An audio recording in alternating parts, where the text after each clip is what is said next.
Hello everyone. आज हम करने वाले हैं मैथ्स की ये क्लास। और जैसा कि आप सभी को पता है, ग्रुप डी में, हरियाणा ग्रुप डी में मैथ के 15 क्वेश्चन आएंगे और हम कर रहे हैं मैथ का प्रैक्टिस सेट करेंगे जिसमें 25 क्वेश्चन आपको देखने को मिलेंगे। तो वीडियो के लास्ट में आप कमेंट करके ज़रूर बताना कि 25 में से कितने क्वेश्चन आपके सही हुए। तो चलिए बिना किसी देरी के शुरू करते हैं फर्स्ट क्वेश्चन से। क्वेश्चन नंबर फर्स्ट देखो।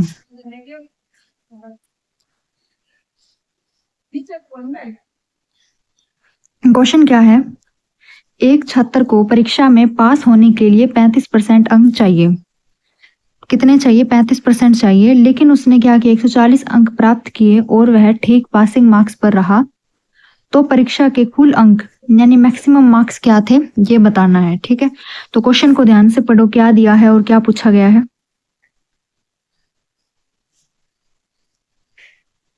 तो क्या दे रखा है, 35% अंक चाहिए थे और उसने 140 मार्क्स लिए और फिर वो पास भी हो गया, यानी जितने चाहिए थे उतने ही क्या कर लिए, उसने प्राप्त कर लिए। तो जो 35% है, यानी 35% चाहिए थे और वही पासिंग मार्क्स है, और जो उसने 140 लिए तो वह पास भी हो गया, यानी दोनों बातें क्या है, एक ही है, दोनों बराबर है। तो 1% की वैल्यू हम निकालेंगे, यहाँ से कितनी आ जाएगी, 140 डिवाइड में 35। तो ये तो आई 1% की वैल्यू। हमें निकालने थे कुल अंक, तो हम क्या करेंगे, 100 से मल्टीप्लाई करा देंगे। अब कुछ नहीं, बस काट लो इसको। 5 से काटो, ऊपर 20, नीचे 7, इसको काटेंगे तो 20 20 20, ये कितना आ जाएगा यहाँ पे, 400। तो ऑप्शन सी क्या हो जाएगा इस क्वेश्चन का right answer. Next question, question number second. दशमलव संख्या दे रखी है ये, या फिर ये इसी की फॉर्म है, क्योंकि यहाँ पर क्या है, 5 7 5 7 5 7 बार बार आगे ऐसे रिपीट होता रहेगा, और इसी को हम कहते हैं रिकरिंग डेसिमल, जिसकी आवृत्ति क्या हो, बार बार होती रहती है। तो इसी का ही साधारण भिन्न रूप क्या होगा वो बताना है। तो देखो कैसे करेंगे इसे।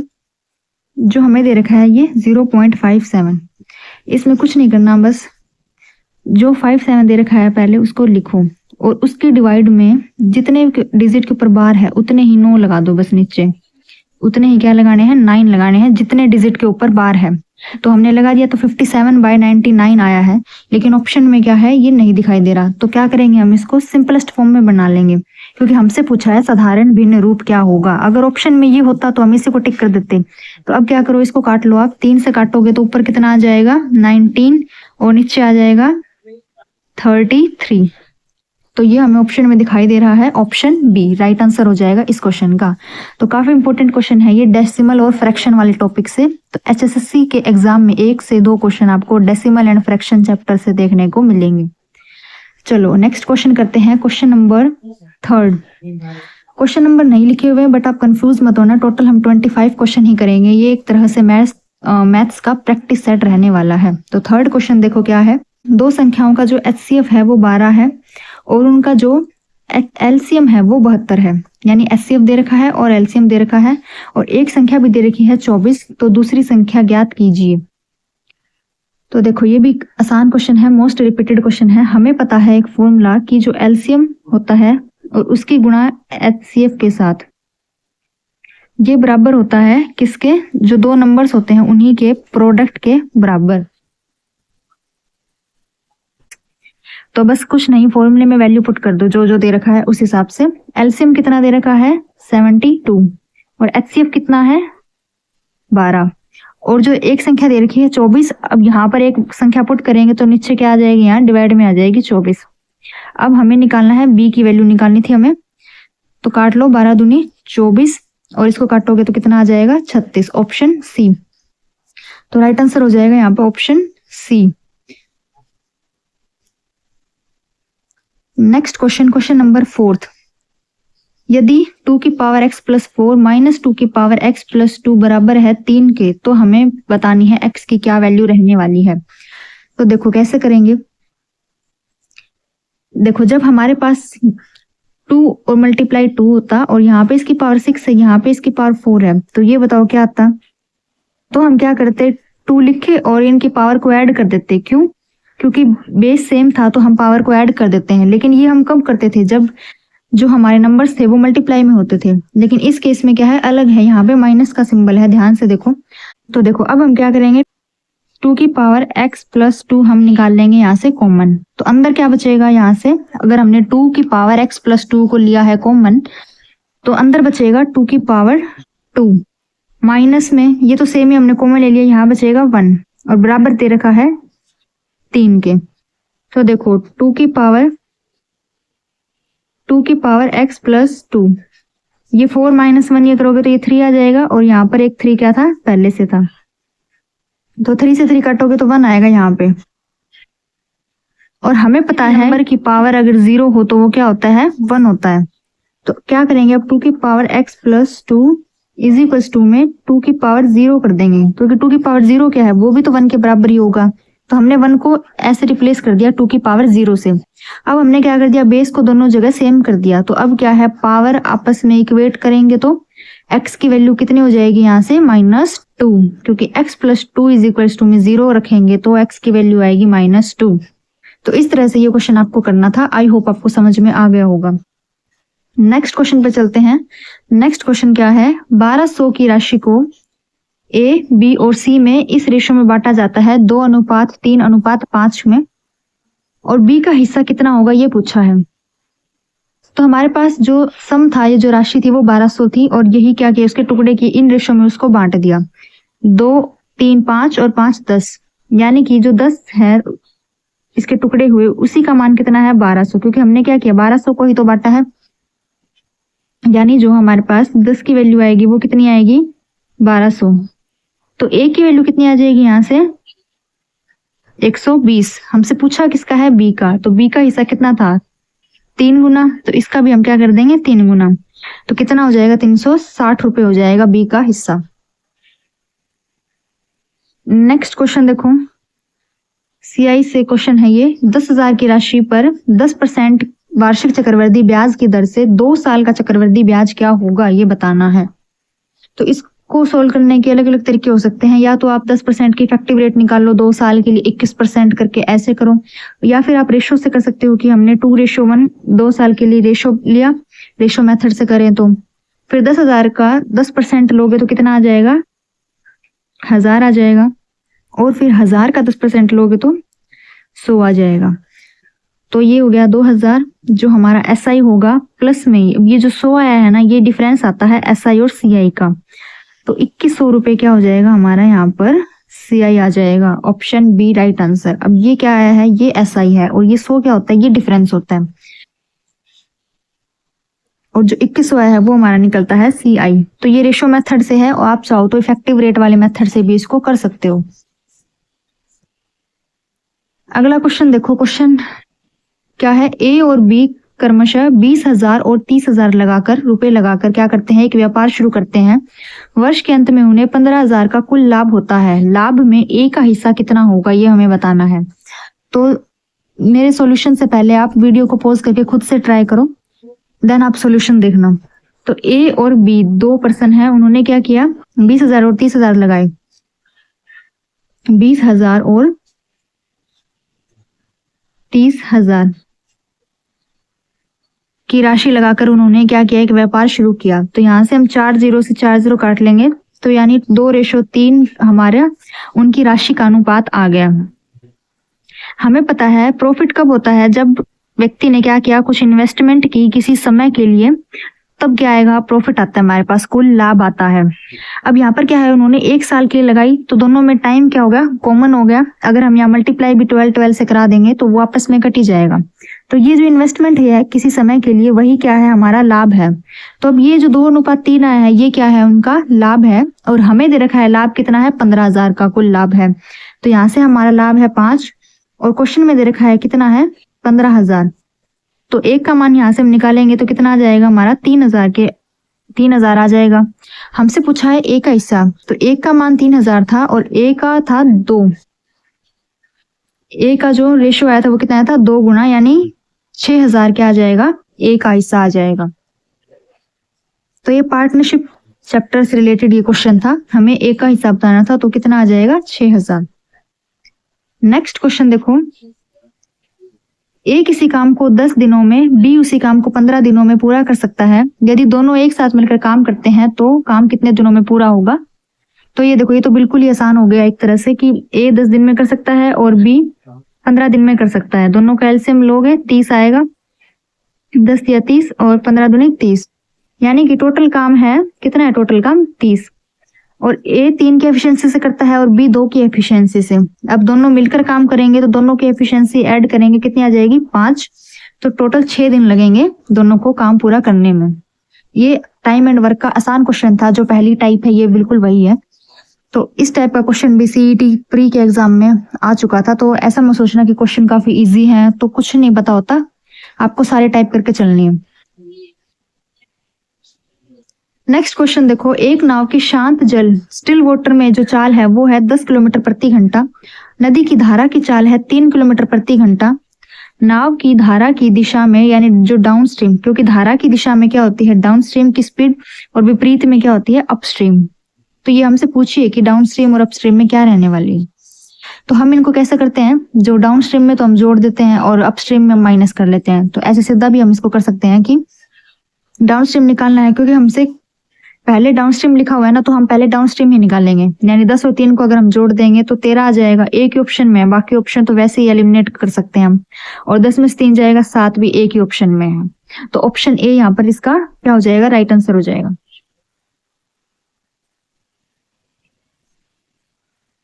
नेक्स्ट क्वेश्चन है, यदि x प्लस 1/x की वैल्यू 4 है तो हमें इसका मान बताना है x की पावर 2 प्लस में 1 में x की पावर 2।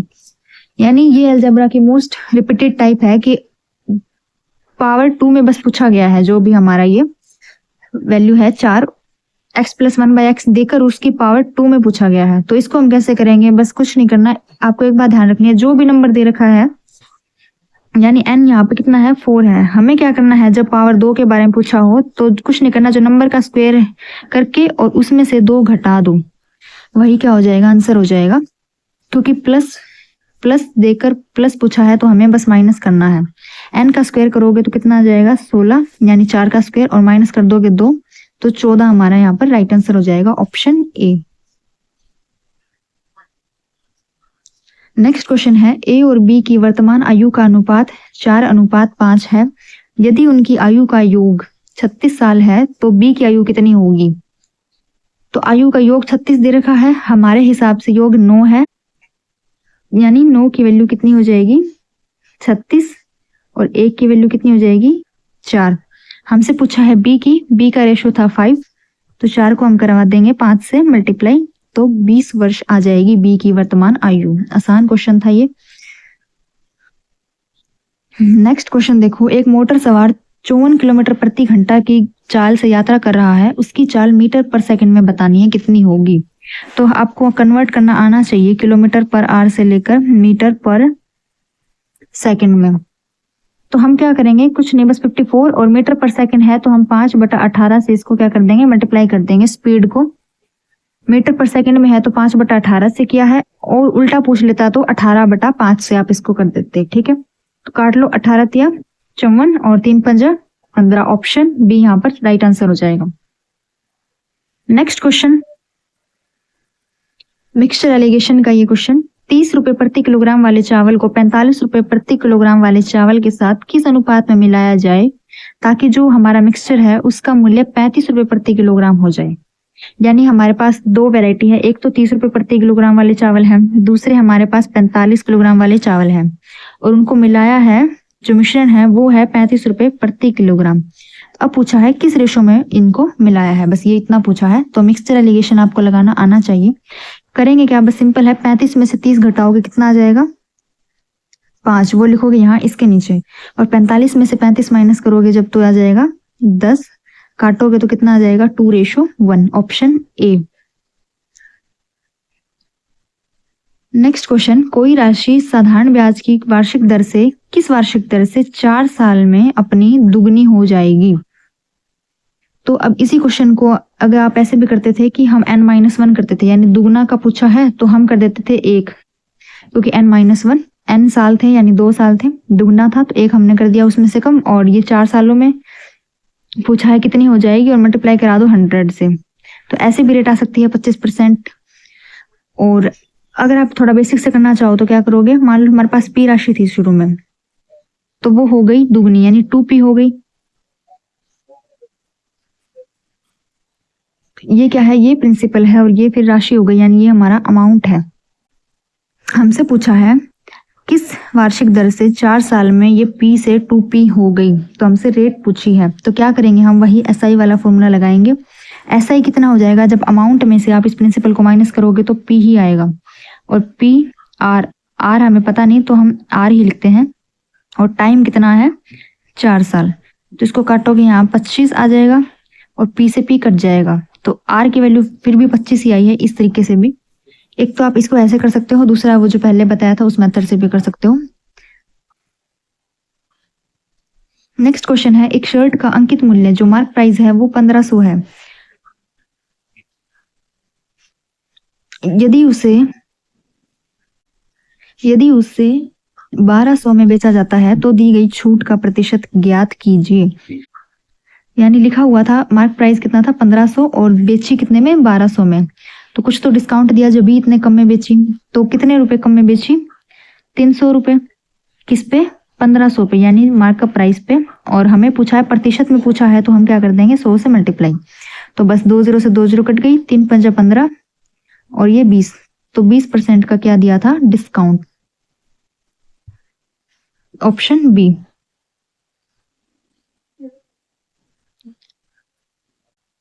नेक्स्ट क्वेश्चन है, एक घड़ी को 1200 में खरीदने पर एक व्यक्ति को उसे बेचने पर 15% की हानि होती है। यानी खरीदी है 1200 रुपए में और हानि कितने की हुई, 15% की। घड़ी का विक्रय मूल्य यानी सेलिंग प्राइस हमें बताना है। तो CP इस केस में 1200 है और जब बेचा उसने सेल किया तो 15% की हानि हो गई। यानी हमने खरीदी कितने की थी 1200 में, 15% की हानि। आपको फ्रैक्शन पता है 15% का यानी 3/20, तो उस हिसाब से आप कर लो, नहीं तो 100 से क्या करो आप इसको, 100 से फिर आप इसको 85 कर लो, ऐसे भी आप इसको कर सकते हो। तो हम क्या करेंगे 3/20 15% का फ्रैक्शन, तो यानी 20 से क्या हो गई 17, हानि हुई है इस वजह से 0 से 0 कट जाएगा, यहाँ पर आ गया 60, 17 छिका 102 और 01020 क्या हो जाएगा यहाँ पर SP हो जाएगा उस घड़ी का। तो ऑप्शन बी क्या हो जाएगा राइट आंसर। नेक्स्ट क्वेश्चन है, 10 कर्मचारियों का औसत वेतन है 60 किलोग्राम और एक नए कर्मचारी को शामिल कर लिया जाए तो औसत वजन में 1 किलोग्राम की वृद्धि हो जाती है। नए कर्मचारी का वजन कितना है। तो देखो हम इसको कैसे करेंगे, इसके भी करने के अलग अलग मेथड हो सकते हैं, लेकिन हम इसको क्या करेंगे एक लाइन फॉर्मेट में स्टेटमेंट को पूरा बना लेंगे जिससे सॉल्व करने में आसानी होगी। कैसे, देखो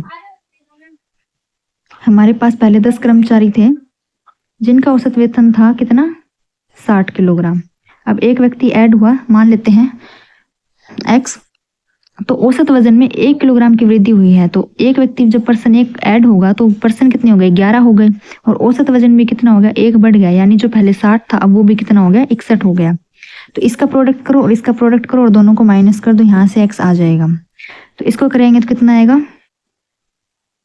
तो ये आएगा 671 और ये आएगा 600, तो 71 kg क्या हो जाएगा नए कर्मचारी का वजन जो हमने ये X ऐड किया, ऑप्शन सी।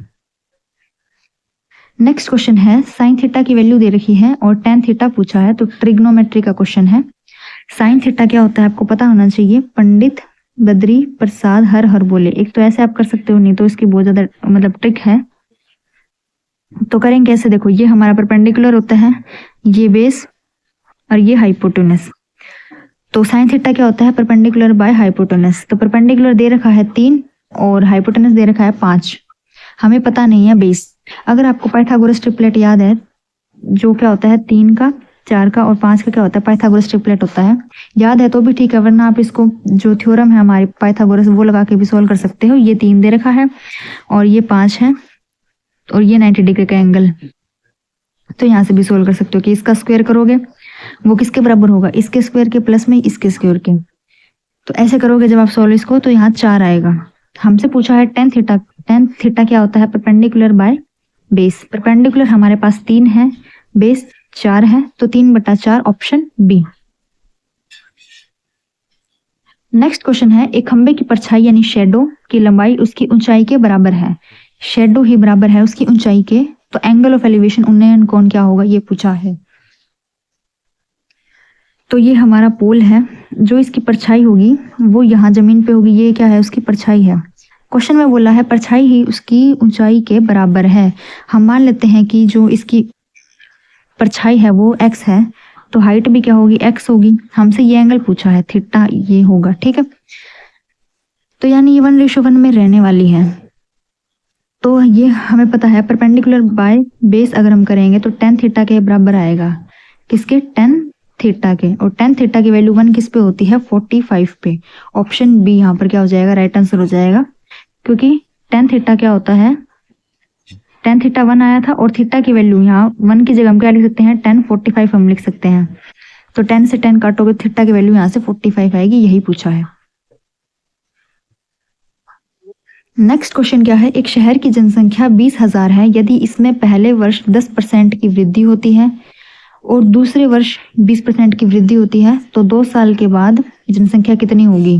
तो ये परसेंटेज का सीधा सा क्वेश्चन है। 20,000 थी मान लो शुरू में, ये दे रखा है 20,000 थी, अगले साल होती है 10% की वृद्धि। 10% का फ्रैक्शन 1/10, यानी पहले 10 थी और फिर वो 11 हो गई, वृद्धि हुई है, ध्यान रखो। और 20% की वृद्धि हुई, यानी कि 20% का फ्रैक्शन होता है 1/5, यानी हो गई 5 से 6। बस इसको सोल्व करके आपको आंसर बताना है।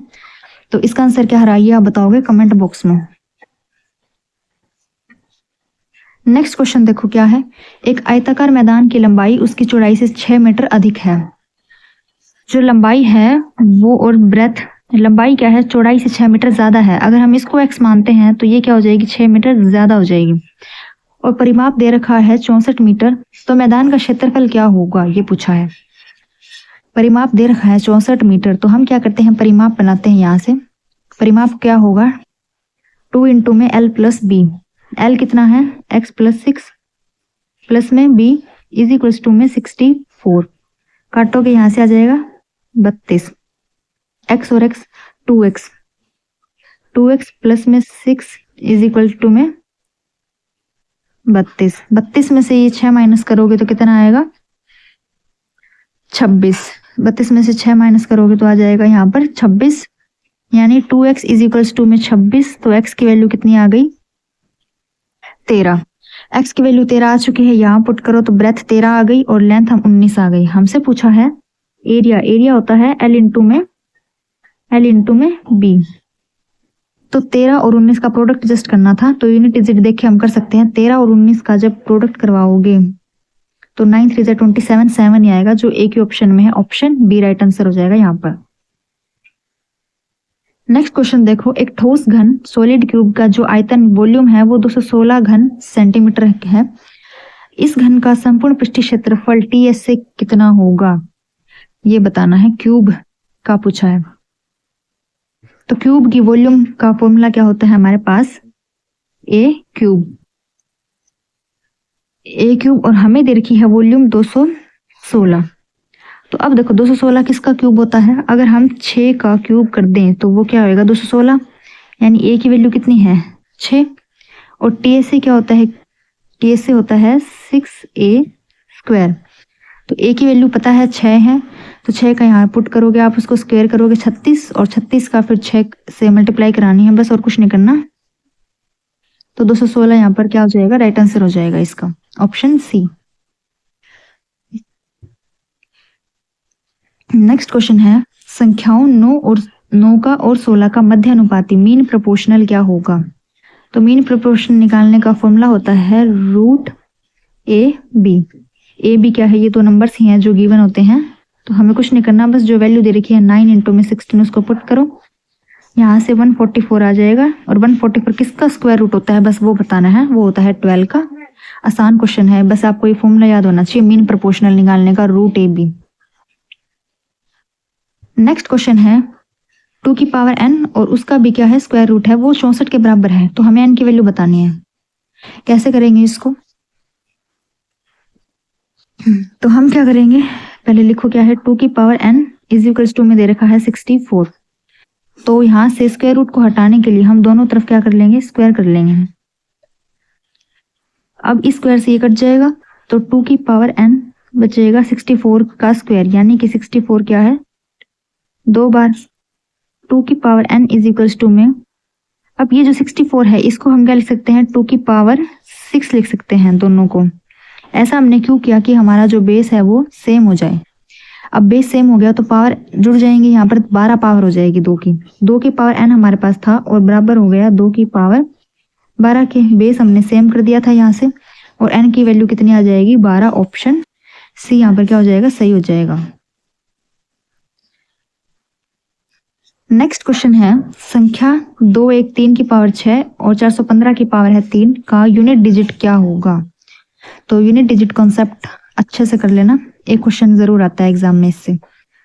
तो यूनिट डिजिट कैसे निकालेंगे, देखो 3 की पावर 6 है और 5 की पावर 3 है। 5 की पावर 3 है यानी जो हमारे डिजिट होते हैं 0, 1, 5, 6, इनका यूनिट डिजिट क्या होते हैं ये खुद ही होते हैं।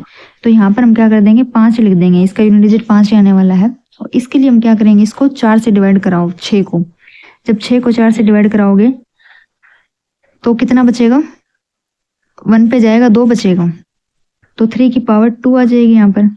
यहाँ पर आ जाएगा 9 इंटू में ये आ जाएगा 5, तो कितना आएगा 45। 45 का 5 यूनिट डिजिट आ जाएगा। Option B right answer. तो ये थे आज के हमारे 25 क्वेश्चन। 25 में से आपके कितना क्वेश्चन कितने सही थे, कितना स्कोर बना वो आप बताएंगे कमेंट बॉक्स में। और क्वेश्चंस कैसे लगे, एग्जाम ओरिएंटेड थे या नहीं, रेलेवेंट लगे या नहीं, तो वो सब आप बताओगे कमेंट बॉक्स में। तो क्लास कैसे लगी ज़रूर बताना, लाइक शेयर सब्सक्राइब करना मत भूलना।